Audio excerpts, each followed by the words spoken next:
તમામ જેટલા આદિવાસી ભાઈ બહેનો મને સાંભળે છે એના માટે એક ખુલાસો કરવાનો છે। 2-3 દિવસ પહેલા નિર્ભયા ન્યૂઝ પર મેં એક ડિબેટમાં એમ કીધેલું કે અમરસિંહ ચૌધરીના પુત્ર તુષાર ચૌધરીને આદિવાસીના નેતા બનાવ્યા, એમાં હું આદિવાસીઓનું ભલું જોતો નથી। જો કોંગ્રેસ કે કોઈ પણ પક્ષે, ખાલી કોંગ્રેસ નહીં કોઈ પણ પક્ષે આદિવાસીઓને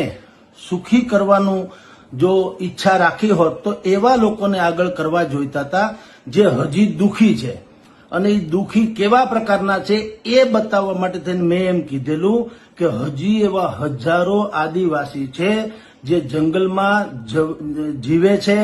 તીરકામઠા લઈને પગ ઉઘાડા છે, કપડાં ઓછા પહેરવા મળે છે, અથવા તો કાળા ભમર છે। કાળા ભમર છે એનો વાનનો કોઈ ટીકા નહોતી, એની ગરીબી કેવા પ્રકારની છે, હજી એ કેટલા વંચિત છે, એ લોકોને વિકાસથી કેટલા અધૂરપ છે એ કહેવા માટે મેં એમ કીધેલું કે તમે અમરસિંહ ચૌધરીના પુત્ર તુષાર ચૌધરીને જુઓ, એમાં આદિવાસી કોઈ એંગલથી લાગે છે